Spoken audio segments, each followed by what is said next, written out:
Good evening, and thank you for being here.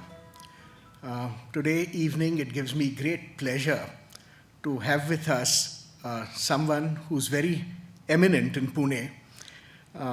And having him on stage is like inviting 5 different people because he has many roles. He is what in history one might call a palimpsest. So something that gets layered with various things without losing anything of the former. So Dr. Uday Kulkarni graduated from AFMC Armed Forces Medical College in Pune, after which he joined the Indian Navy.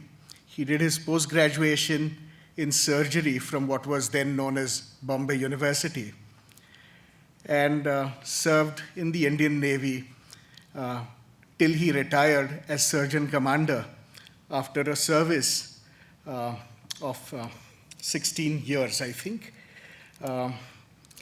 And he began his surgical practice in Pune after that, and simultaneously pursued a master's degree in a postgraduate degree in communication and journalism from the University of Pune, where again he stood first and was the gold medalist. While continuing to work as a surgeon, he started writing and wrote several articles, followed by a book in 2011 on the Battle of Panipat. That book has since been translated into Marathi, and since then he has gone on to author 6 more books, of which 4 have been translated. My favorite is actually the extensively researched book on the artist James Wales, titled Artist and Antiquarian in the Time of Peshwa Savai Madhavrao. So let me invite our physician, doctor, surgeon commander, author, publisher, and historian, Dr. Uday Kulkarni. Please, welcome.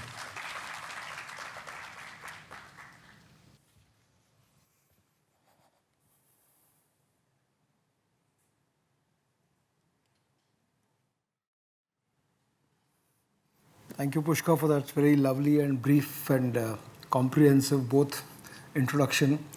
Professor Bhagwat and so many friends I can see here. Amit Paranspe is there, and Kundan, Professor Sen Gupta, Mridul is here. My friend Dr. Deshpande is here. Good evening, ladies and gentlemen. It's indeed a privilege to speak at IISER, and I'm going to speak about the Maratha century in what was the de facto capital of the Marathas. So I'll just start with a short disclaimer. He's already introduced me, but I am not a trained historian. But there's an author, the historian in England named Robert Harris, if I'm not mistaken, who has said that history is too important to be left to the historians. And therefore, taking that clue, I think I should not be blamed for taking this plunge and writing all these books that I did. So I also believe that history should not be very divisive, and at the same time it should not be sanitized.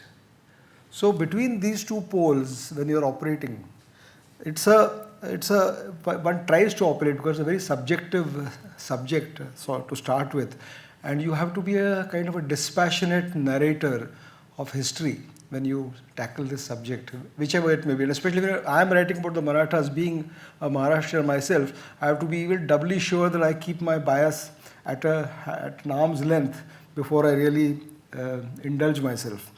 And I would also like to ask a few questions to start with, which would kind of set this kind of stage for the talk. So let's see, I mean, what's the general impression? Did the Mughal Empire continue till 1857? Did the British rule start in 1757 or 1764, the Battle of Plassey or the Battle of Buxar? And so these are the questions which I'm asking, because the conventional kind of history that we learn from school and what we hear from various commentators is that the British started their empire in 1757, by which the Mughal Empire was in the end, and as if there was nothing in between. So So, what is the Maratha century? I mean, it's a word that after writing on history for about 12 to 14 years, it's just a word which came to mind.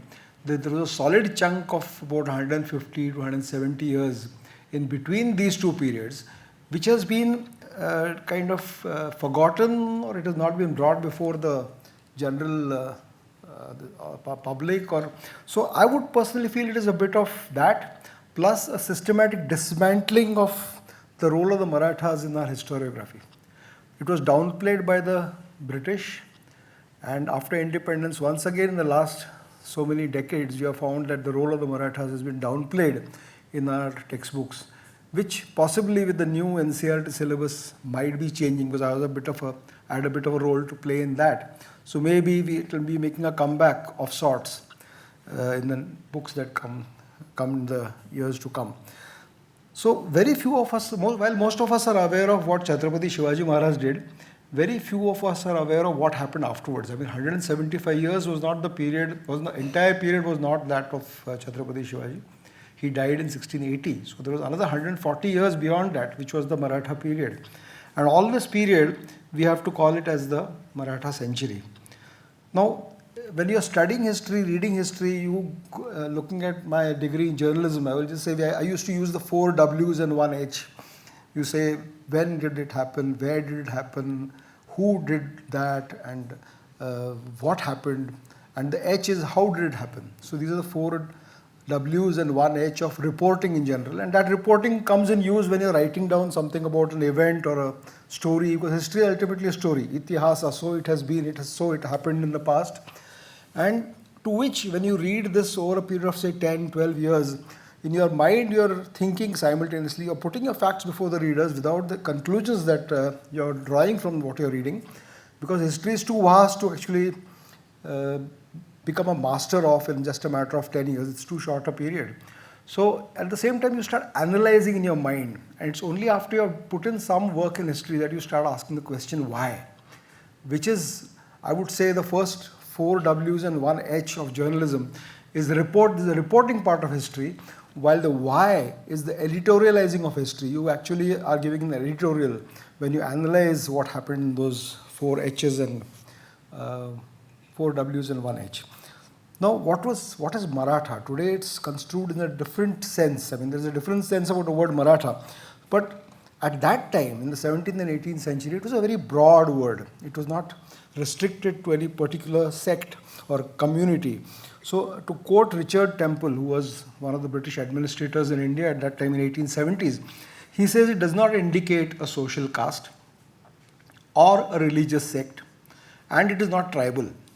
The Marathas are essentially Hindus in religion and in caste ordinances, not differing in these respects from the Hindus in other parts of India. But the Marathas have always formed a separate nation or people.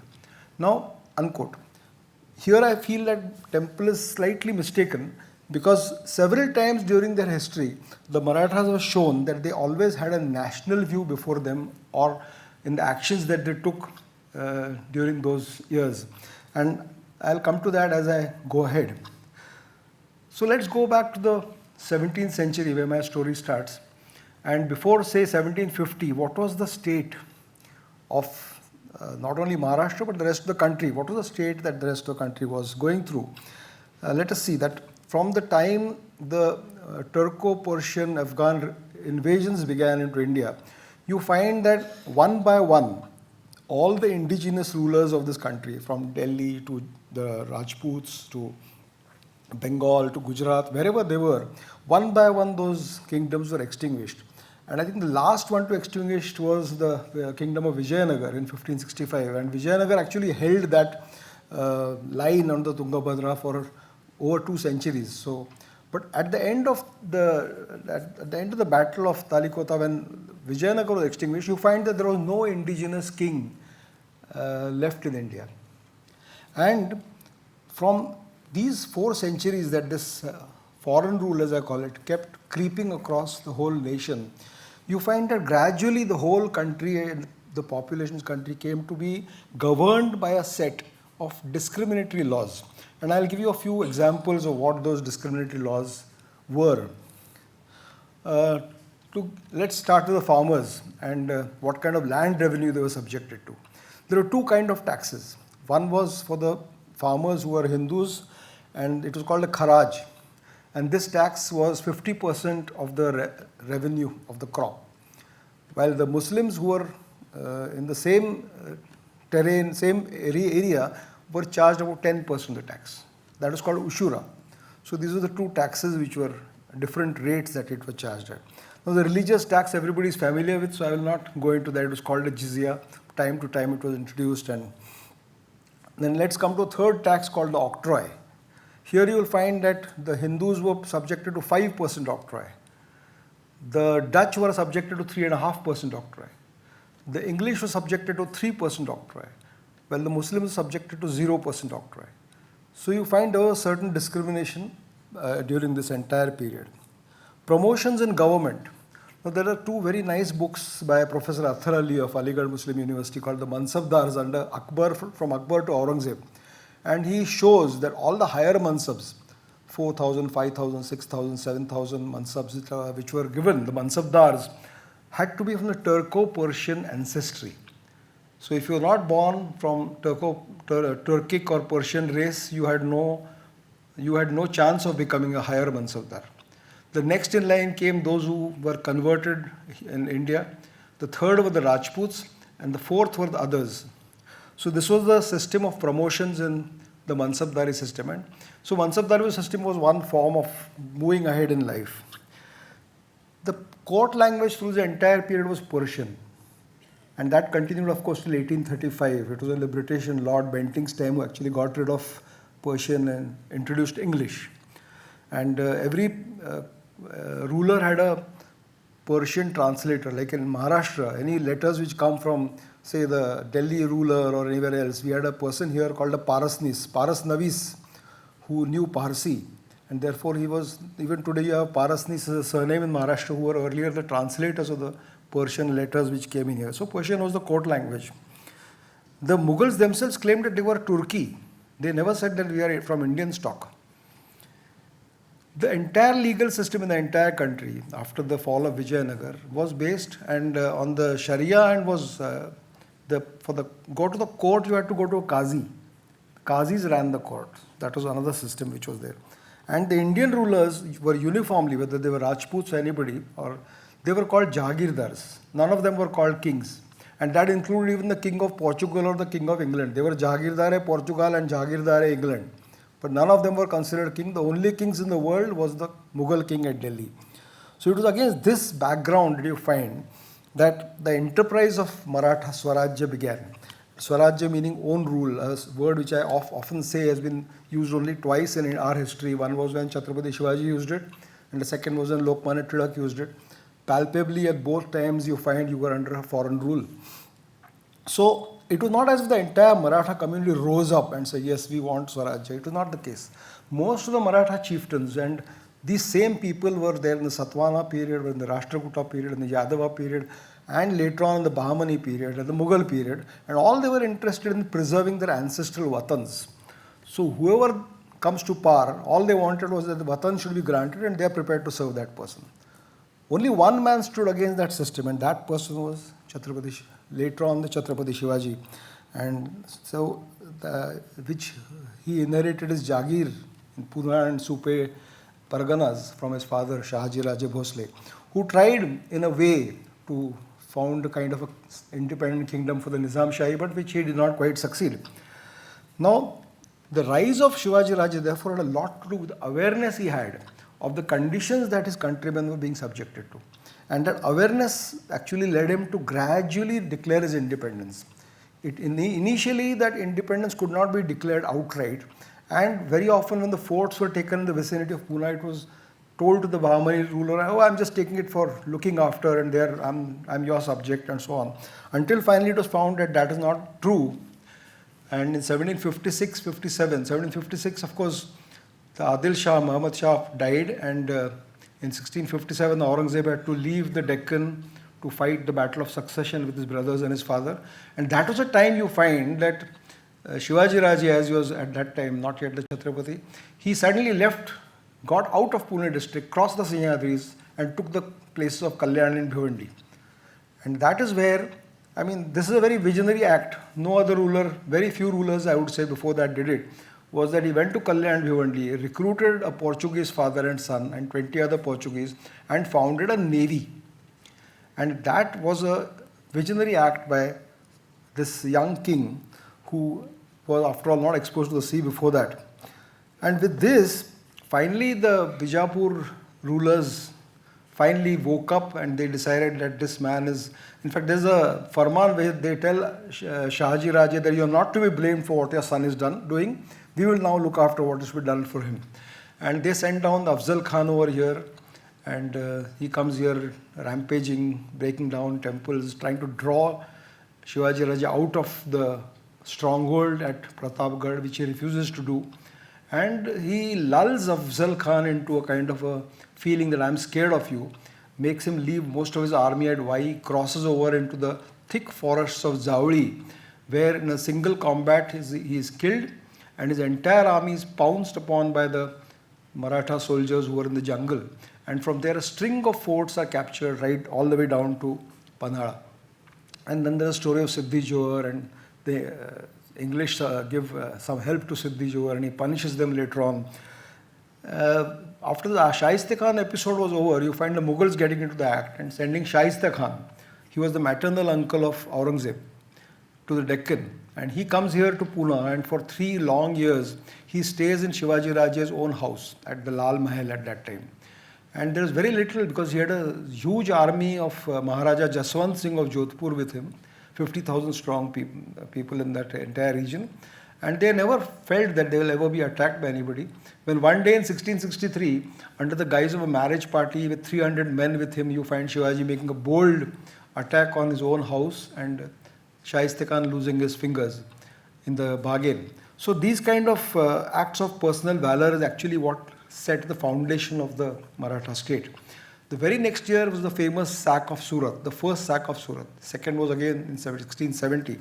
And the money from Surat was used to build all these forts, whether it is Rajgarh, whether it is Raigarh, whether all the sea forts, Sindhu Durg, all these forts were built with the help of the money which he got from Surat. And there's a letter which he wrote that your king has attacked my people and forced me to wage war.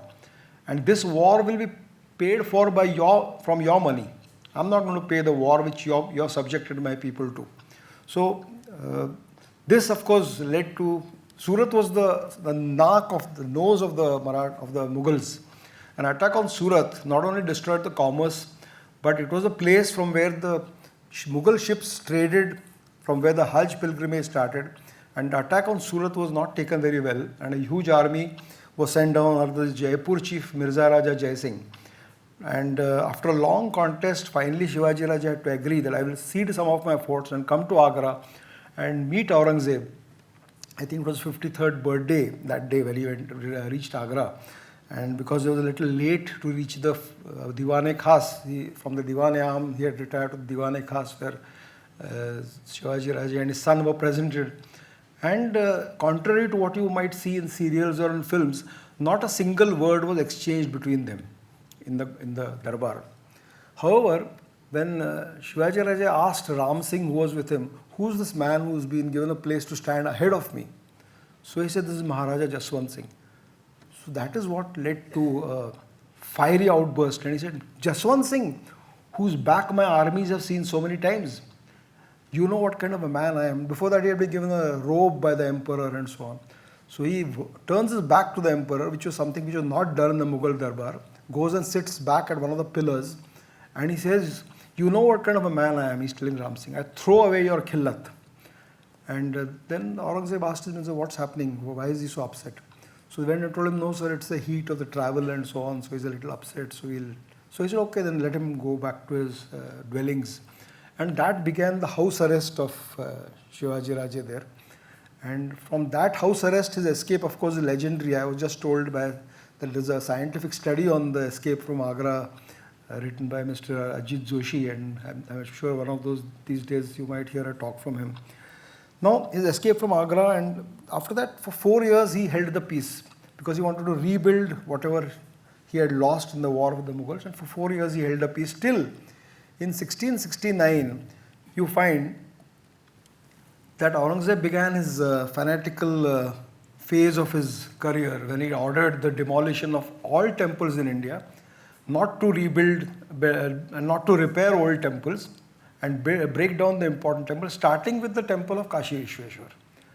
When this was destroyed in 1669, within a few months after that, on 4th of February 1670, you find that the Maratha Mughal war started again, and the first thing that was done was taking Sivamogad in February 1670, and that war went on for 2 years.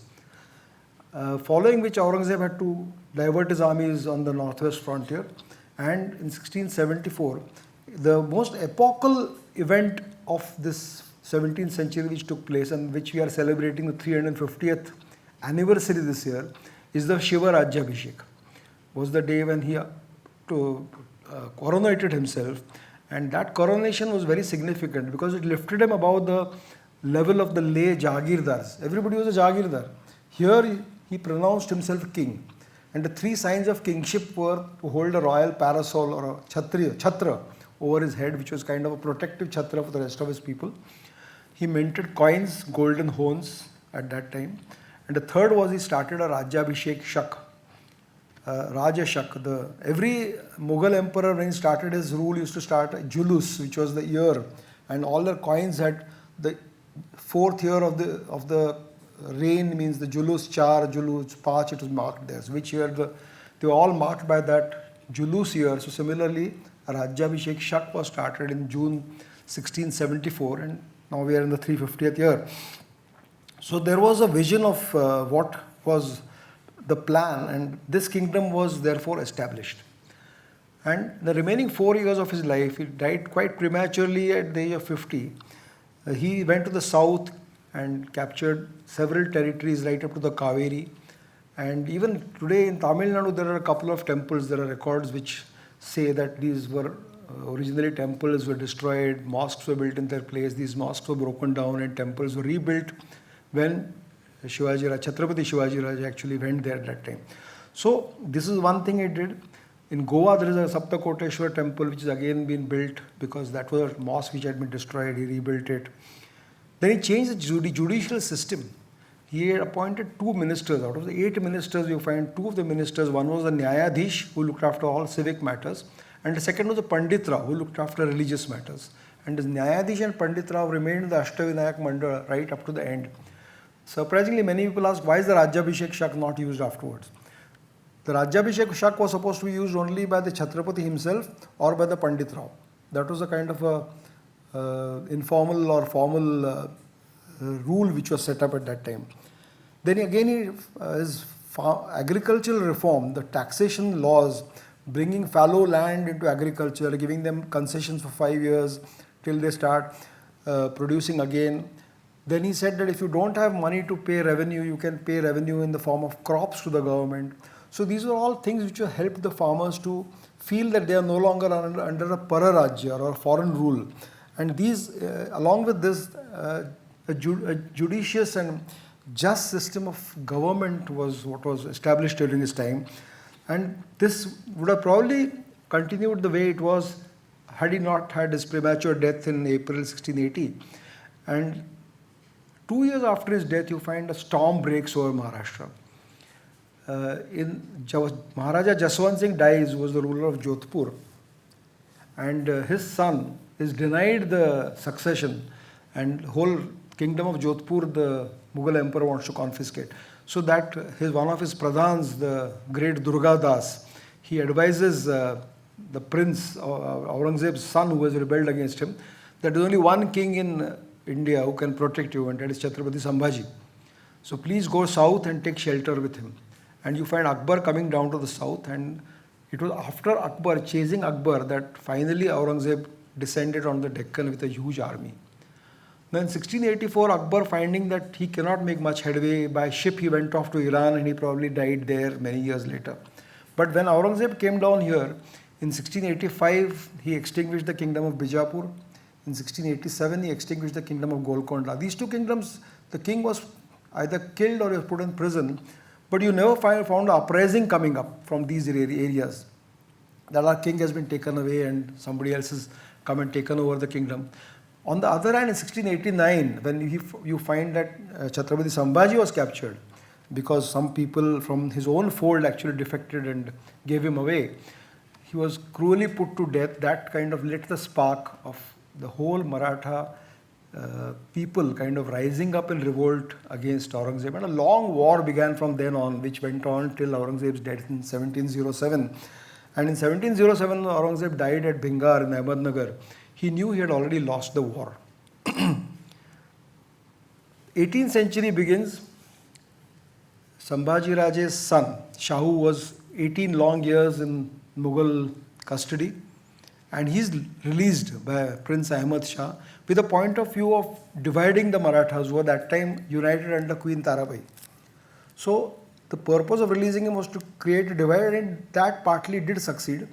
But eventually it was Chhatrapati Shahu who coronated himself at Satara in January 1708, who got bulk of the people defecting from Tarabai's side to his own side, which included the Senapati Dhanaji Zadav, Balaji Vishwanath Bhatt, Khando Ballal, and so on. So these people were the men who actually helped him to come to the throne. And the progression was such that, of course, Balaji Vishwanath got Kanoji Angre onto his side. He was appointed the Peshwa in 1713. And in 1719, you find that just 12 years after the death of Aurangzeb, because there were two kingmakers in Delhi called the Sayyad brothers. So one of them was in the Deccan, and he wanted to remove the Mughal emperor. So he sought the Maratha army to come to Delhi with him. And 30,000 strong Maratha army reaches Delhi under Balaji Vishwanath Peshwa, Khanderao Dabade, the Senapati, the young Baji Rao. And in 1719, the Mughal emperor is removed, a puppet is put in his place, Rafiud Darjat, and the three sanads were taken from this emperor, that the Marathas will have the right to levy south in the 6.5 subhas of the Deccan. They will have the right to take the Sardeshmukhi, which was 10% of the revenue, and they will have the Swarajya of Chhatrapati Shivaji, which went right up to the Kaveri. So all these areas which the Marathas kept claiming thereafter, whether it was Hyder Ali or whoever, was because they said this is the Swarajya which has been granted to us. It was earned by Chhatrapati Shivaji, and these we are going to get back from you. So these three were obtained by Balaji Vishwanath. In addition to that, he got the release of Chhatrapati Sambhaji's wife, Yesubai, who was again in prison for 30 years. And the entire party, you can imagine when they came back to Satara, what rejoicing there must have been that time. Now this was just the beginning of the Maratha domination of the entire Indian subcontinent.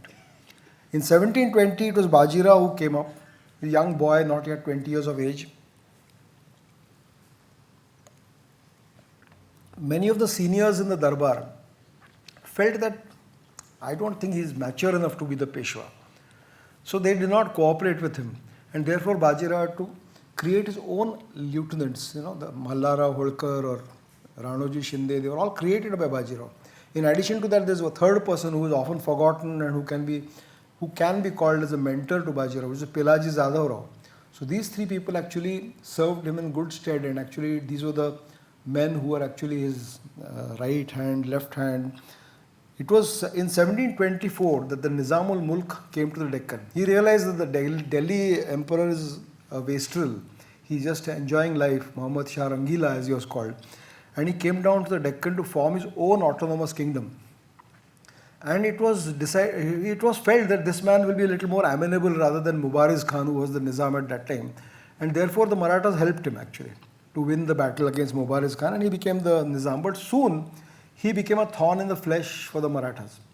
And that is what led to Bajirao's, though he helped Nizam in the first battle, he divided the Marathas and asked Chhatrapati Sambhaji of Kolhapur to join him, and I will remove Shahu and put you in his place. And he, with a huge army, the Nizamul Mulk began coming down towards Pune and towards Satara from Hyderabad. And that is when Shahu sends an SOS to Bajirao, who was somewhere in the south, that please come quickly, there is a Mansaba here for which you are required. And Bajirao and Chimaji, his younger son, the younger brother, they both reach there. And Chimaji Appa, because he's quite young, he takes Chhatrapati Shahu to the fort of Purandar, while Bajirao circles around the Nizam's army. And this particular campaign, the campaign of Palkhed, where actually Nizam was finally defeated in 1728. Until then, the Nizam was an undefeated general of the Mughals. So that was the first defeat he faced. A person like Field Marshal Montgomery, in his book Concise History of Warfare, he has mentioned 2 pages to this campaign of Palkhed. And he calls these tactics of Bajirao as a masterpiece in strategic mobility. So this was actually the battle which Bajirao won and which put him on the Indian national consciousness, that here was a new man who has come. The very next year you find his brother going to Malwa, defeating the Mughal emperor there, and Bajirao himself going to Bundelkhand, rescuing Chhatrasal from Muhammad Khan Bangash. And I'm often accused that in my speeches I don't mention Mastani. So that was a time when Mastani was actually gifted to Bajirao, because of which we all could enjoy the movie Sanjay Leela Bhansali's Bajirao Mastani. So we should be grateful to her actually. Because of that, Bajirao's name became known to the whole of the country. The reason I say it is that in the year 2000, there was a proposal for a postal stamp to be released in the name of Bajirao on his 300th birth anniversary. And the postal department questioned the philately department, who is Bajirao? So, of course, after the movie came, his name became well known everywhere, and the postal stamp also came out a few years later. So, we all owe a debt of gratitude to Bhansali Sahib. Now, Bajirao actually laid the ground afresh for the Maratha century. And there's a letter by Pilaji Jadhav Rao that when he captures Bundelkhand, he says, our army has reached the banks of the Chambal and the Yamuna.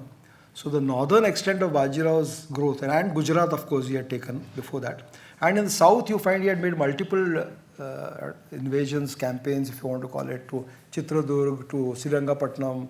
So at least from the Tungabhadra to the Chambal or the Jamuna, you find the Marathas had established a compact kind of empire, if you want to call it, by the time Bajirao died in 1740. And in 1737, he made his famous dash to Delhi.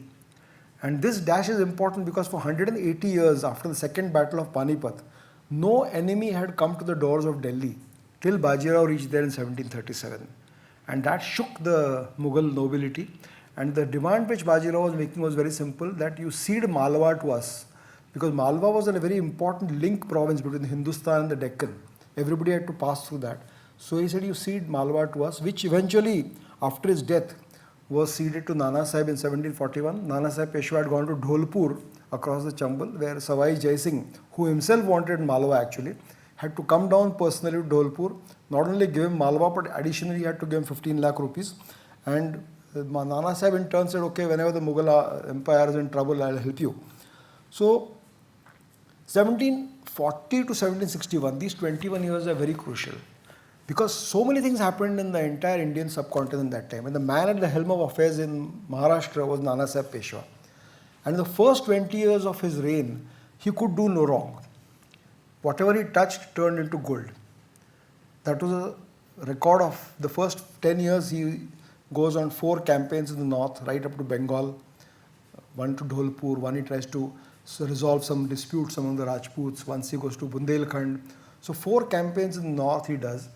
And around that same time, around 1747-48, you find from the northwest, the invasions of Ahmad Shah Abdali begin.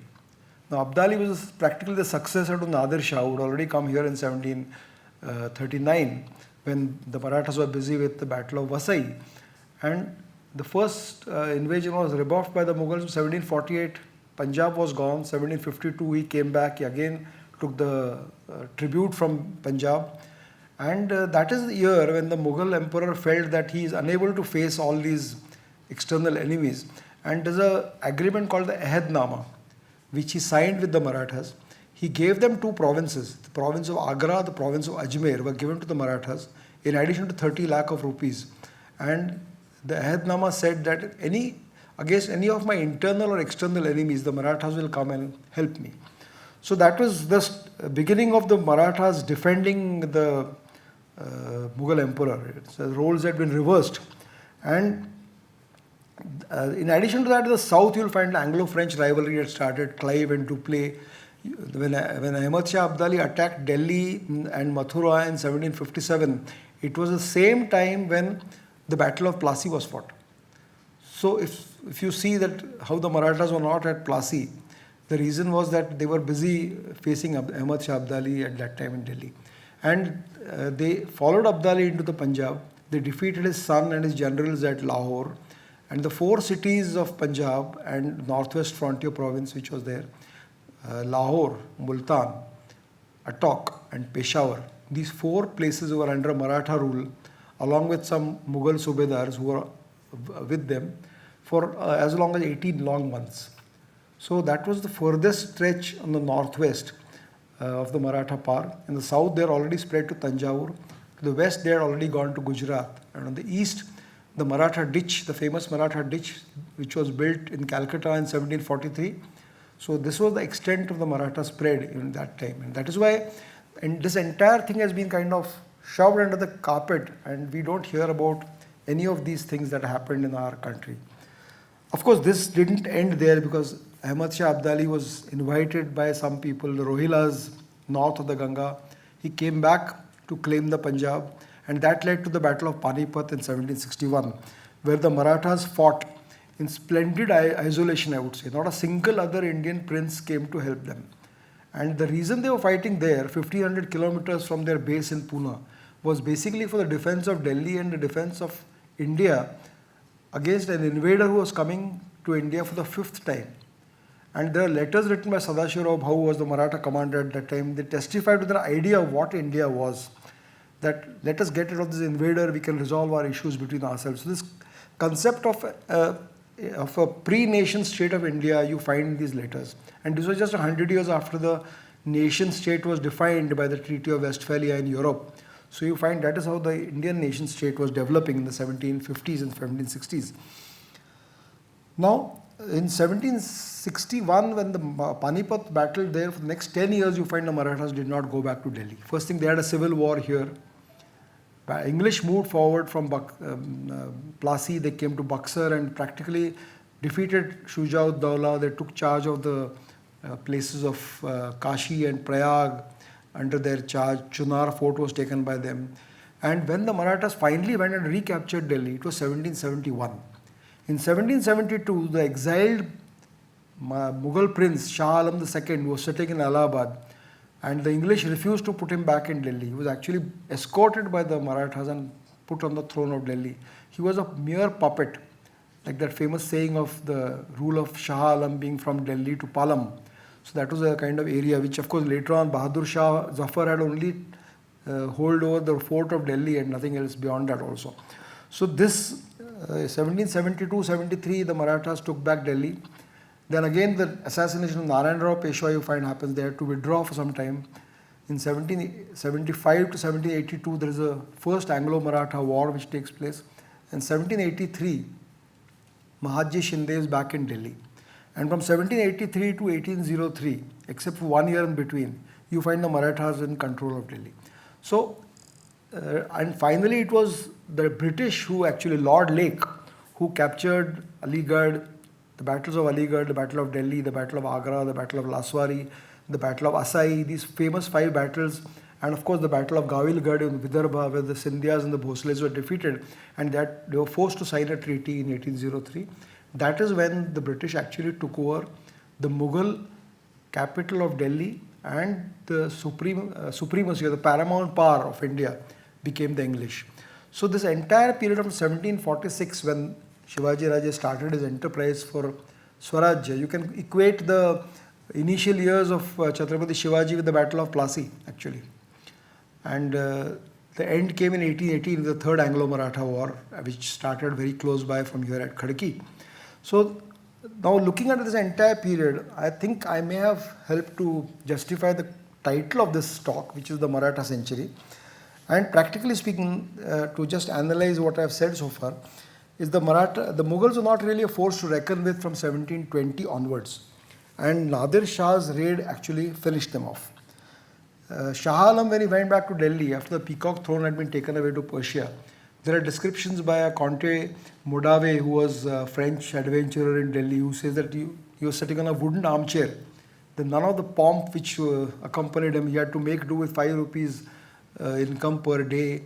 And there were hundreds of princes locked up in the Red Fort who hardly got any food to eat. That was the state of the remaining princes and princelings in the Red Fort at that time. And what the Marathas did this time was not just a political capture of the whole of India, but they removed the relics of 400-year-old rule by the Turco-Persians, and they put in the indigenous systems of government and justice in place. So the entire system of justice being dispensed by qazis and the kind of taxation on the farmers, all that was done away. It was swept away. Old, like the Trambakeshwar temple, Nana Sahib Peshwa actually demolished the mosque built on that site by Aurangzeb and started building that temple, which is complete and which you see today as the Jyotirlinga.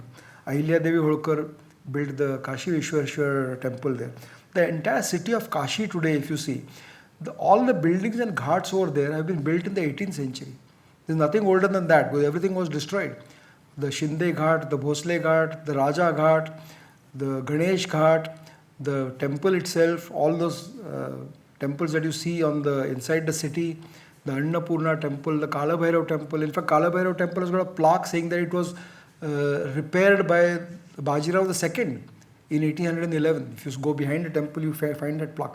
So culturally also, all this renaissance which you see at that time happened during those 150 years. From 1730 of letters of Bajirao sending money to Kashi to repair the places, buy places, build new ghats and so on and so forth. So we would have been culturally a very different place if this Maratha century had not intervened. And I'll explain what I mean by intervened.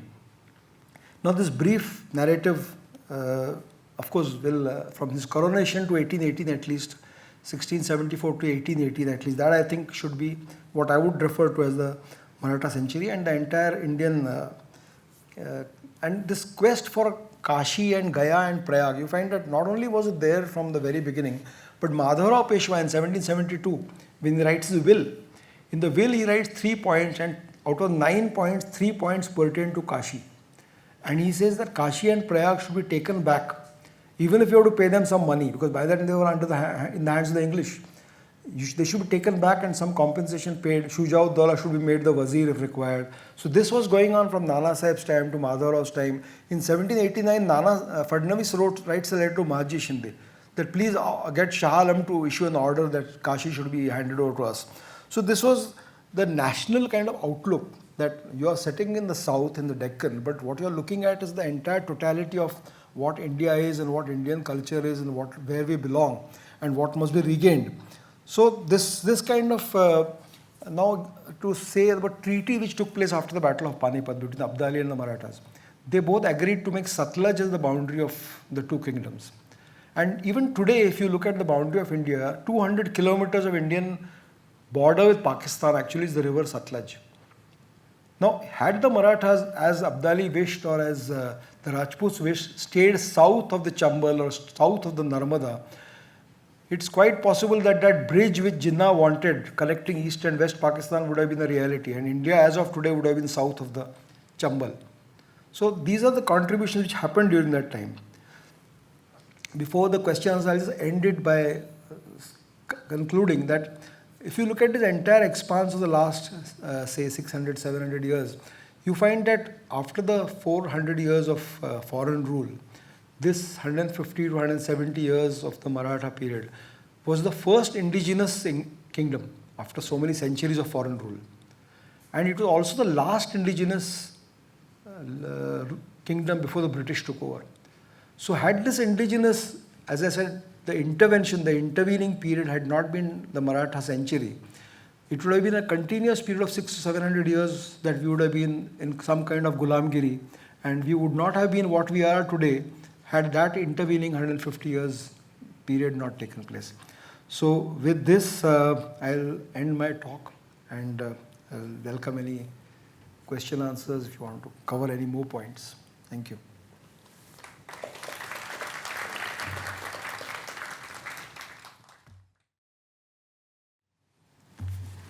Before we take questions, I'd like to invite the director, Professor Bhagwat.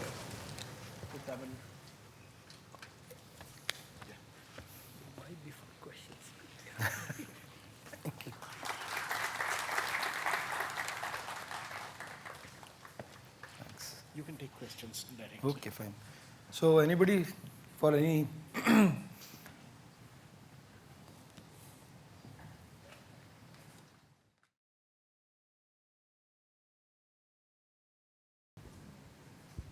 Thank you for a fascinating kind of overview of this particular very interesting time. Given that the Marathas also had strong upbringing in looking after water as one of the important kind of resource around the particular region wherever they actually went. In fact, partly the success in actually kind of pushing the limits towards all parts of India was to also know how to utilize water.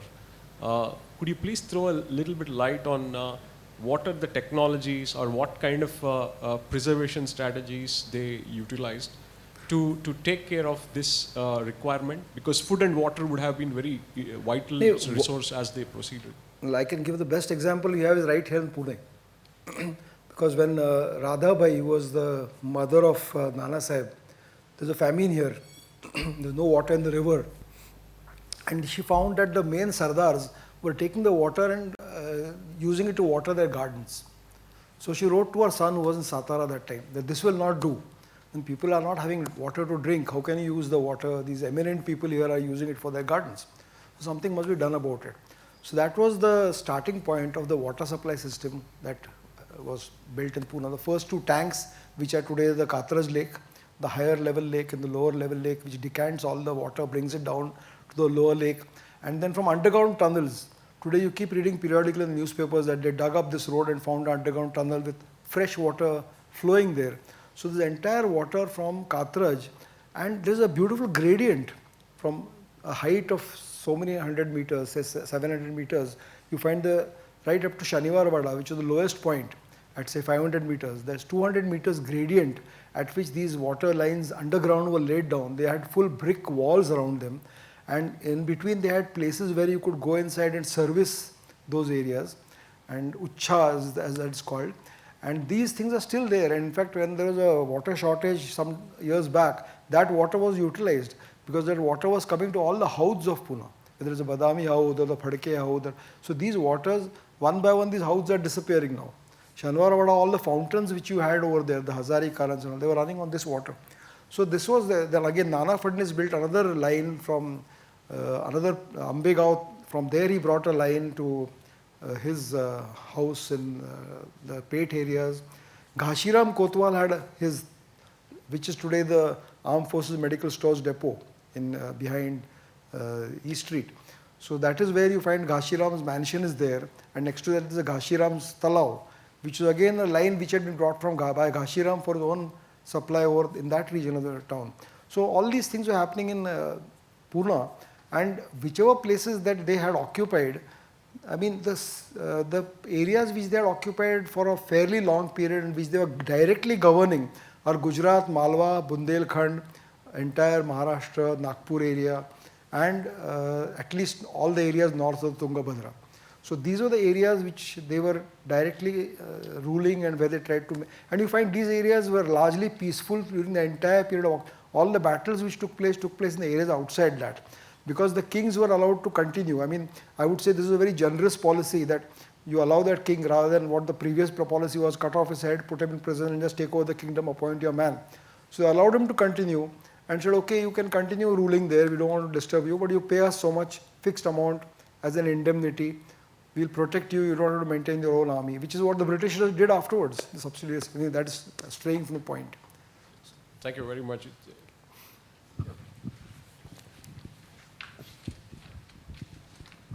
Hello, sir. Sir, sorry. Okay, I had 3 points about which I would like you to throw light. One is the Ahom dynasty. Second is the role of Mahad. You mentioned Kalyan and Bhivandi, but the role of Mahad. And third is the role of Tanjore as the section of the Maratha Empire.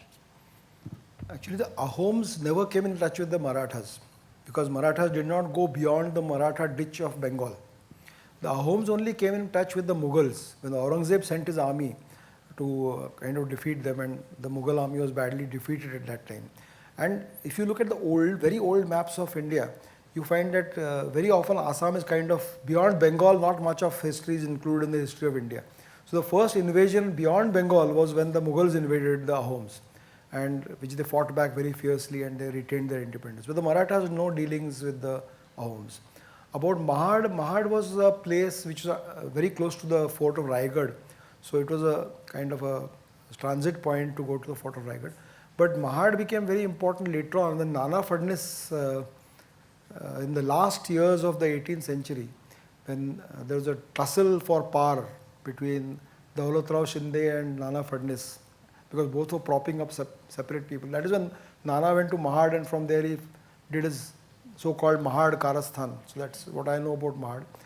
And wasn't Mahad a very important trade port? yes, because it was a river. It was by the river. So from the river they could go. Now all these places in the coastal area had their own thing, but the rivers they could navigate upstream, and from there they could send. I mean, the English were tolerated for that reason.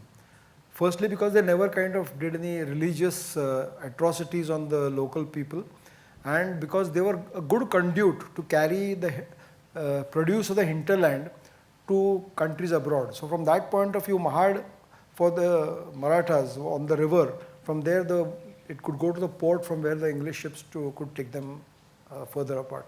But other than that, I can't add much about Mahad. About Tanjavur, actually, Tanjavur was from Shahaji Raje's, Shivaji Raje's stepson, Vyankoji Raje. He was actually, Shahaji Raje was actually the Jagirdar of Bangalore. And the Bahmani sent Vyankoji Raje to capture Tanjavur, and after capturing Tanjavur, he decided to stay on there. In 1678 or so he reached there. And then he founded his own dynasty, because within a few years after that, the kingdom of Bijapur was extinguished in 1685, but Tanjavur remained south of the Kaveri. And Tanjavur later on became more of a center for culture rather than being a very strong military state.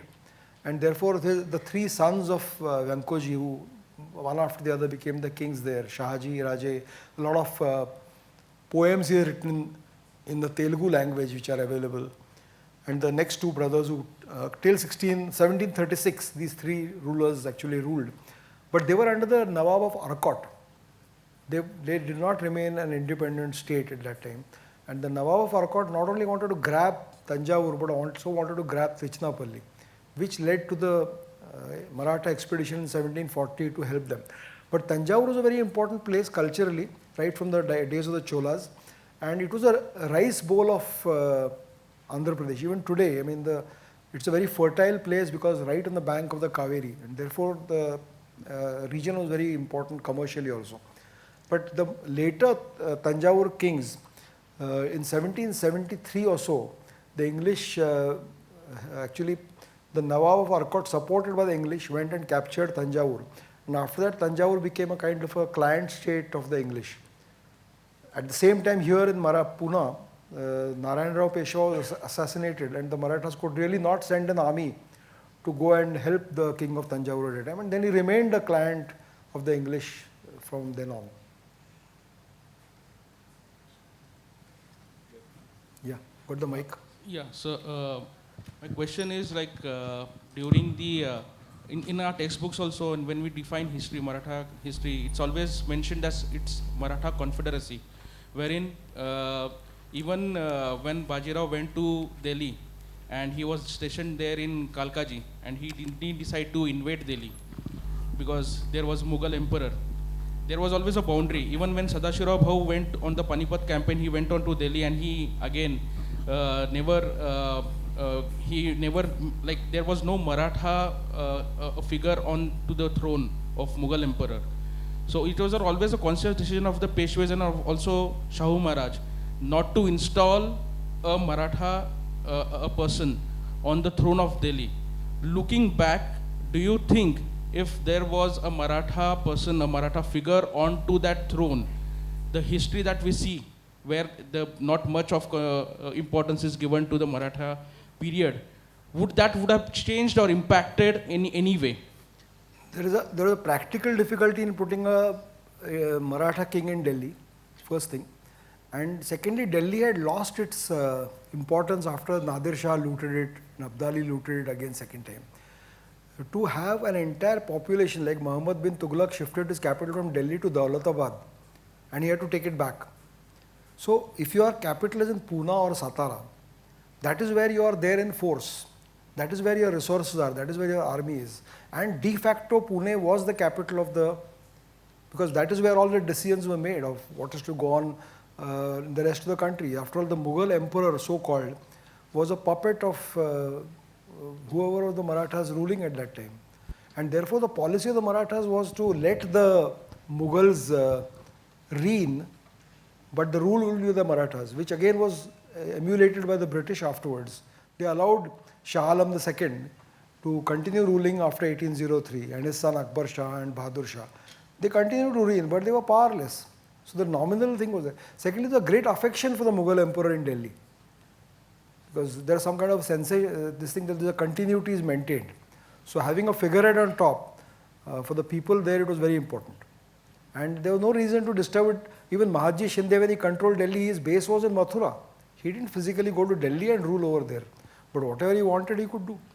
Yeah, I think I'll just make a quick addition to what you just said, that Delhi had lost its significance. Of course, for continuity reasons, many, not just Delhi, even the British continued with 550 provinces. So Delhi was just one of them. But another interesting related to that is not very well known here in Pune because it affects Pune, is while Delhi had completely lost its significance and the British were concentrated in Calcutta for 150 years, till 1911.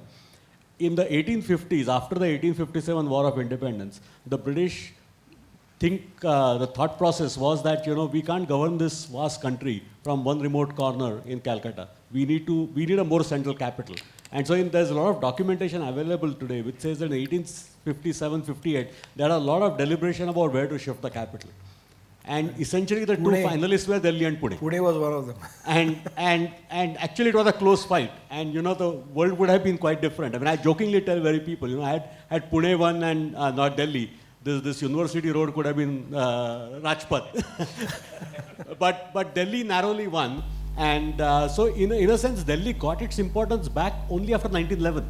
So in between, as Dr. Kulkarni said, 1737 to 1911, Delhi was probably not as important. But yes, for the last 100 years, again, it got its importance back. The patronage which the kings gave, like for example to artists. Nana Fadnis writes a letter to his agent in Delhi that get some paintings of Krishna made by me by Nidharam, the name of a famous painter in Delhi at that time. So he got a reply saying Nidharam is no longer in Delhi. In fact, the entire artist community, because they got no patronage of the king or the emperor here, they have moved out from here and they've gone to Lucknow and Faizabad, because the Nawab of Awadh still could support them. So Delhi was depopulated with all the important people leaving the city and going away. So psychologically and socially, what was so special about Marathas that they all were united and were ready to sacrifice, which we do not see in the rest of Indian history quite that? I won't say they were united. Right from Chhatrapati Shivaji's time till the very end of the 18th century, there were always divisions. Every time a father died and he had three sons, they were fighting with each other. Then, for example, during Chhatrapati Shivaji's time, all the Deshmukhs over here, no, sir, they were against him. Like the lineage of Shivaji Maharaj, in the lineage of Shivaji Maharaj, the people who were trustworthy to him, remained trustworthy to him and were ready to sacrifice their lives for him. So what was so special psychologically about how he created Swaraj that? Whenever there is a very strong enemy and a very strong oppression against the local people, people will come up to fight against it. You look at the selfless people who fought before India's freedom in 1947 and compare with what happened after 1947. So that should, because the opposition became weak, people became happy with what they have got, and that feeling of, then they started looking at their own selfish interests. How I can get more from what post I am in. That became a priority for them rather than working for the independence or freedom of the country. So that is human beings don't change, whether it is 400 years back or today. That remains the same.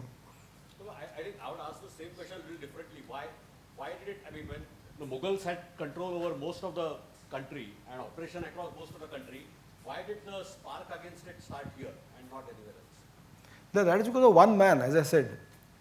I always like to quote that Bhagavad Gita thing, Paritranaya sadhunam vinashaya cha dushkritam dharma samsthapanartha. So that man was actually Shivaji. To re-establish the rule of dharma, actually he was born here for that, and he did it. So there has to be one genius. You see, all the rest of the Sardars were very happy with their watan and serving Bijapur and serving the Nizam Shahi and serving everybody else. But this one man had that spark that I must get my freedom. So, and then he could get people around him who were willing to help him like that and give their lives for him. So that happens rarely in history, but when it does, it creates something. Hi, sir. Firstly, thank you for the information you've shared. It's been enlightening. I had a question with respect to the Maratha Navy. Commonly known that Kanoji was Shivaji's admiral. Not Shivaji's, he was much later. He was much, or rather the Maratha admiral. Yeah. But there is also reference to a lot of friction between Pune and Alibag, I think. Kanoji was Alibag. Actually, what happens is that that's a very big subject. In fact, 3 years back, I had given a talk, 90 minutes talk on the Maratha Navy. First 100 years of the Maratha Navy, only with all the political things that happened in between. You can have a similar lecture about what happened between the Senapati Dabades and the Peshwas. So these vociferous tendencies both had a point of view which were finally decided in a particular manner. About Kanoji and Bajirao, there were no differences. When Kanoji became the Sarkar in 1698, and 18 years after Shivaji Maharaj, in Rajaram Maharaj's time, and he died in 1729. During that time, there was no friction between Bajirao Peshwa and Kanoji. Kanoji's eldest son, Sekhoji, became the Sarkar after him. Sekhoji died in August 1733. There was no friction between the two of them. In fact, when the campaign was taken up by Bajirao against the city of Janjira, it was Sekhoji. Janjira could not be taken by land alone. It had to be captured by the combined action by the navy as well as the army. So Sekhoji was helping him. And when August 1733, Sekhoji died. And then his two brothers, one was Sambhaji of Vijayadurg and one was Manaji of Kolaba. Both of them took over as his successors. Manaji was still willing to help him, but he was the weaker of the two. But Sambhaji refused to help, and the campaign had to be given up halfway at that point in time. And in his own right, he was a brave man who controlled the shipping on the west coast and so on. But he had his point of view, which was that I'm looking after the interests on the west coast, but why should I listen to a person sitting in Pune? So, on the other hand... Basically, he wasn't subservient to the Peshwa. Basically, either. it's like this. There is a king, the Chhatrapati. Now, the Nagpurkar Bhosles, the Angres, the Gaikwads, the Dabhades, they were all appointed by the Chhatrapati. Okay. The Holkars, the Sindhyas, the Patwardhans, these are all the Peshwa's appointees who were loyal to him. Now, but the Peshwa was the prime minister. He was the first among equals, so to say. And if the prime minister says that carry out a particular task, and if the person in charge of that department says that I'm not going to take orders from you, there's going to be a friction. As early as 1740, you find that Nana Sahib and Chimaji Appa are called to resolve a dispute between Tulaji and Sambhaji on one side and Manaji on the other side. They had attacked Kolaba because they wanted to take over Kolaba also. And they had come there when Bajirao was actually dying. These two were in Kolaba to save Manaji from the attack on Kolaba. And at that time, Tulaji Angre was actually put in chains and brought to Pune and put in prison. Then Brahmendra Swami, who was the guru of the Peshwas, told him that please release him. So in 1740, he was released. 1749 December, Chhatrapati Shahu passes away, and in next 2 years you find Nana Sahib being the only person actually who could control an empire which had spread out all over the country, who knew what was going on over there. The only person who was saying that I would like to take the control was Tarabai, who had been in a prison for almost 30 years before that. So when he took over the entire administration to Pune, that time again the flare up with Tulaji started. And that time, the French were aligned with the Nizam. I don't know, I'm going into too many details here. So the Peshwa signed a treaty with the English to actually fight with the Nizam, taking the help of the English with the French-backed Nizam. So the English came here under Lord Clive and Admiral Watson and came to Bombay. But then the Peshwa decided, no, we will not go in that campaign. But then Clive, I got a letter by Clive saying that another small matter has come up here, which is to take the control of Vijayadurg. Now what Nanasaheb Peshwa wanted was that if Tulaji is not listening to me, then I must have the control of Vijayadurg, and I'll remove Tulaji and put him in prison and put another man in his place. Without the navy, he can't take control of Vijayadurg. So he signed a treaty with the English, and just the day before the English were going to take over Vijayadurg, Tulaji Angre's men came and told that we'll hand over Vijayadurg to you, stop the English from attacking us. So Ramaji Mahadev Biwalkar goes on the English ship and tells them that we have got what we wanted, stop the attack, you guys go back. 15 days before that, the English had sat in Bombay and decided that whatever loot we get from Vijayadurg will be divided into 8 parts, and who will get how much. So they wanted that loot. They were not willing to let go of all the about 100,000 pounds were later on found in Vijayadurg by the British. So once they go inside, Tulaji had already left the fort. His brother-in-law was managing. He started firing on the English. They fired back. The whole fort was 3 days bombarded. One of the shells went and fell into the wooden ships which were tied alongside there. There were 50 ships. The list of the ships is there. Immediately one caught fire. All of us tied next to each other. They all burnt, and that 50 ships were burned down. But references to the Maratha Navy are found for the next 30, 40, 50 years with long lists of ships. So his lieutenant, who was Dhulap, Rudraji Dhulap, was put in charge of Vijayadurg after that. And then Vijayadurg kept cooperating with the Peshwa. Like when Sindhudurg was attacked by the English, you find Madhavrao Peshwa writing to Dhulap, go and, it might be under the Kolhapur Maharaja, but if the English are attacking that, you must go and rescue them. So this was continued after that also. But like the Gaikwads of, similar thing happened. They wouldn't listen to the Peshwa. And he came down and he started attacking Pune and Satara. So he was put in prison till finally agreed, okay, I'll accept your orders. And then he was released. So the Prime Minister, who was practically, now that the Chhatrapati was not there, and there was no other power who could hold these together, you had to ensure a kind of a command structure, and you had to get obedience from your subordinates. Thank you, sir. I'm not pushing my book, but read my book on Nanasaheb Peshwa. I will. Thank you very much, and I think we'll end the evening for now. Yeah. Thank you. Thanks a lot for a patient hearing and very enlightening questions. Thanks a lot.